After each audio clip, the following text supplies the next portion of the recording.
हाँ जी, तो हमें 3 चीज़ें देखनी है। सबसे पहले एलाइलिक अल्कोहल, बेंज़ाइलिक अल्कोहल और विनाइलिक अल्कोहल।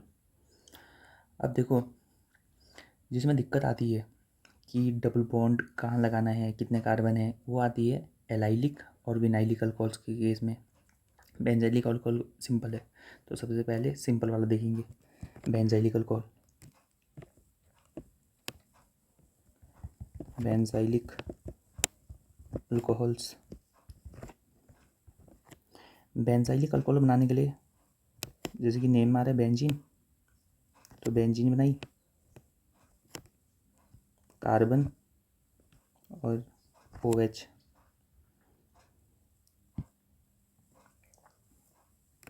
ऐसे ही हमें बेंजाइलिक अल्कोहल का 2 डिग्री भी बनाना है, तो इसे पेस्ट कर लेते हैं। 2 डिग्री और 3 डिग्री भी बनाना है, और 3 डिग्री यहाँ हम बाद में 3 डिग्री बना लेंगे।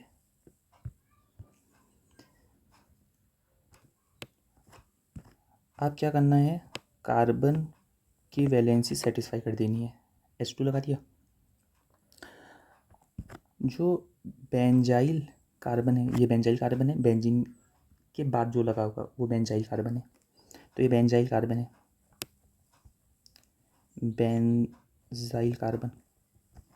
बेंजाइल कार्बन इसमें sp3 है। सभी केस में बेंजाइलिक अल्कोहल के केस में जो बेंजाइल कार्बन होगा, जो बेंजीन के बाद जो बेंजीन पे जस्ट लगा होगा जो कार्बन, वो सभी केस में sp3 हाइब्रिड होगा। ठीक है, अभी इनके नेम देख लेते हैं। IUPAC नेम क्या होंगे सबके। नंबरिंग 1 इसकी हो जाएगी। देखो पेरेंट चेन यही होगी ना, क्योंकि देखो जहाँ फंक्शनल ग्रुप लगा रहता है वही पेरेंट चेन होती है, तो 1। और जो बेंजीन यहाँ है वो एज अ सब्स्टिट्यूएंट अभी है, सो 1 फिनाइल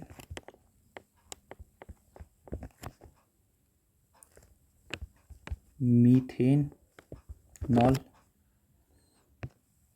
अब सेकंड वाला केस देखो, ये है secondary benzyl alcohol.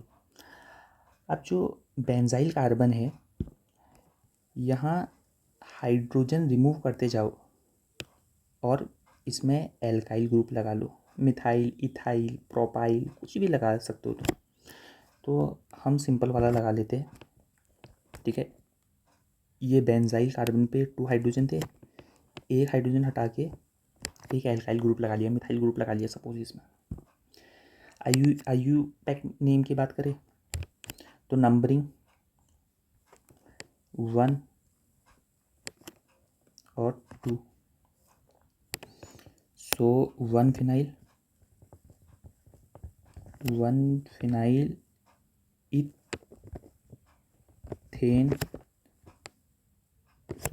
Ethane knoll हो जाएगा ना, इथेन नॉल। ठीक है, इथेन 1 ऑल, क्योंकि इथेन में 2 कार्बन में कोई फ़र्क नहीं पड़ना है ना, इथेन ऑल। अब क्या करना है, इस केस में जो एक हाइड्रोजन बचा था उसी को रिप्लेस कर दो। IUPAC नेम देखे तो 1 2 3, ये हमने नंबरिंग कर दी पेरेंट चेन को, कहीं से भी करो एक ही बात पढ़नी है। 2 phenyl propan 2 ol, IUPAC name ये हो जाएगा। अब देखते हैं एलाइलिक का केस।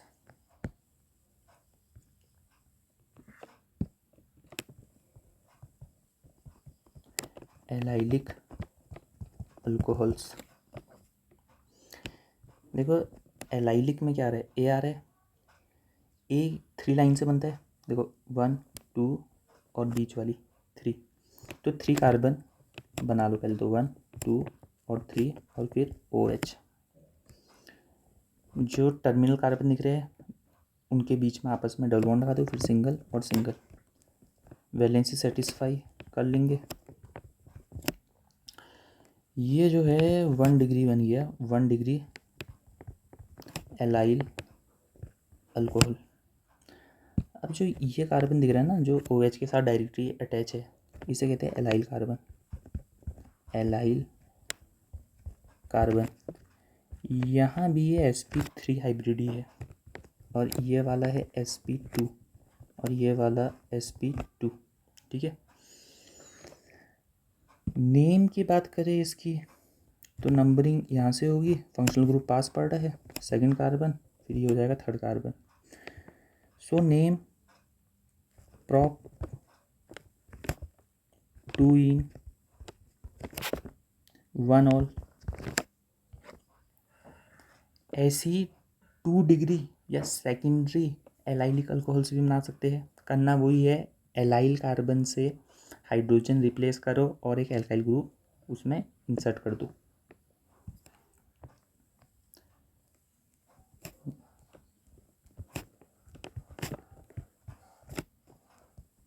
H2H और यहाँ पे दे दो CH3।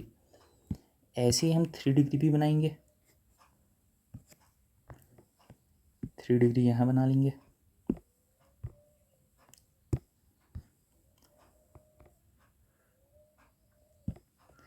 अब इसका अगर हम पेरेंट चेन से नंबरिंग करेंगे, 1 ये हो जाएगा, 2 ये हो जाएगा, 3 ये हो जाएगा, 4 ये हो जाएगा। ऐसे ही तो पॉसिबल लॉन्गेस्ट चेन आप डिसाइड करोगे ना। ब्यूट 3 in 2 all, ये इसका नेम हो जाएगा।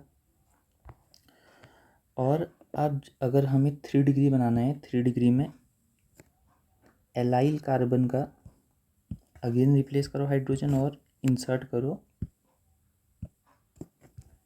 एक मिथाइल ग्रुप, हमने और इंसर्ट कर दिया। आप नंबरिंग करनी स्टार्ट करते हैं 1 2 सेम मैनर में जैसे हमने ऊपर करा था। लेकिन यहाँ क्या है, एक सब्स्टिट्यूएंट भी है, तो पहले सब्स्टिट्यूएंट को नेम दे देते हैं। सेकंड पोजीशन में सो 2 मिथाइल ब्यूट 3 in 2 all, ये हो जाएगा इसका IUPAC नेम। अब इसके बाद हम विनाइलिक अल्कोहल्स के बारे में पढ़ेंगे और दोनों के बीच में डिफरेंस भी देखने वाले हैं। लेकिन मैं यहाँ थोड़ा एक चीज़ बता देता हूँ, जो एलाइलिक अल्कोहल होते हैं ये मोर स्टेबल होते हैं, दीज आर मोर स्टेबल। ठीक है, अभी के लिए इतना ध्यान में रखना कि एलाइलिक अल्कोहल ज़्यादा स्टेबल होते हैं विनाइलिक अल्कोहल से। रीज़न लास्ट में देखेंगे, जब हम विनाइलिक अल्कोहल देख लेंगे थोड़ी अंडरस्टैंडिंग आ जाएगी। लास्ट विनाइलिक अल्कोहल्स, विनाइलिक में क्या आ रहा है, V2 लाइन है ना, 1 2, तो 2 कार्बन बनाओ। जैसे एलाइलिक के केस में हमने 3 कार्बन बनाए थे ना, तो यहाँ डबल बॉन्ड, यहाँ सिंगल बॉन्ड, वैलेंसी सेटिस्फाई कर लेंगे। अब जो विनाइलिक अल्कोहल्स होते हैं ये अनस्टेबल होते हैं, these are unstable as compare to allylic alcohols. अब ऐसा क्यों, क्योंकि कभी भी अगर आपको OH ग्रुप यहाँ में जैसे देखने के लिए मिला है ना, OH, फिर ये जो कार्बन है इसके बगल वाला जो कार्बन है इसमें क्या है, देखो डबल बॉन्ड है। कभी भी डबल बॉन्ड के जैसे जिस कार्बन में डबल बॉन्ड आ रहा है उसके साथ अगर OH ग्रुप अटैच हो जाता है तो वो अनस्टेबल हो जाते हैं। ये जो होते हैं ये इनॉल फॉर्म होते हैं, ये होते हैं इनॉल फॉर्म। देखो EN डबल बॉन्ड के लिए आ रहा है, OL अल्कोहल ग्रुप है ना, यानी कि डबल बॉन्ड के बगल में या डबल बॉन्ड के साथ जो है OH ग्रुप मतलब अल्कोहल हमारा प्रेजेंट है, तो ये होते हैं इनॉल, ये होते हैं अनस्टेबल, दीज आर अनस्टेबल। ये अपने को टॉटोमराइज कर लेते हैं, यहाँ इक्विलिब्रियम में होंगे ये अपने को टॉटोमराइज करके कीटो फॉर्म बना लेते हैं।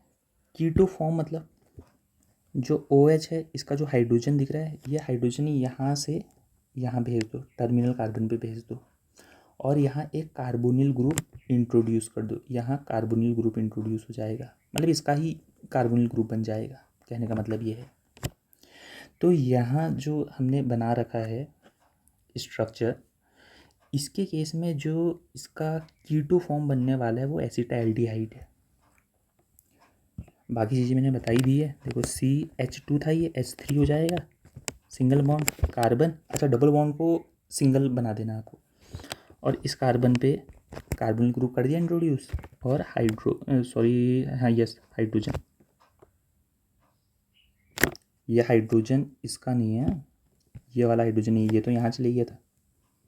ये वाला हाइड्रोजन मेंशन करा है मैंने, ये वाला है, ठीक है। और ये वाला इधर से ले गया है, ये जो यहाँ पे मैंने मेंशन करे, ठीक है। तो ये है एसिटाल्डिहाइड है, ये स्टेबल होता है, इसका एक रीज़न और है जिससे आप इसकी अनस्टेबिलिटी समझ सकते हो। अगर ये जो स्ट्रक्चर गिवन है, ये अगर इसका बॉन्ड का यहाँ से क्लीवेज हुआ तो यहाँ से कार्बोकेटायन फॉर्म होगा।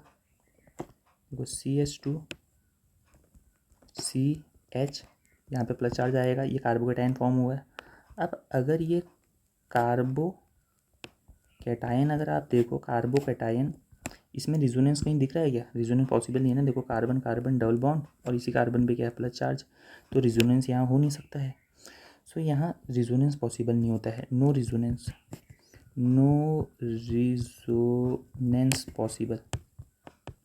Possible. So these are unstable, ये रीज़न है इनके अनस्टेबिलिटी का। वहीं अगर हम कंपेयर करें एलाइलिक अल्कोहल्स के साथ, ये एलाइलिक अल्कोहल थे, इसका यहाँ से सपोज करो ये बॉन्ड टूटा, ठीक है, ये बॉन्ड इसका यहाँ से टूटा, तो यहाँ भी कार्बोकेटायन फॉर्म होगा। अब वो कार्बोकेटायन जैसे विनाइलिक अल्कोहल के केस में हमने बनाया है, वैसा कार्बोकेटायन नहीं होगा। H2 ये प्लस।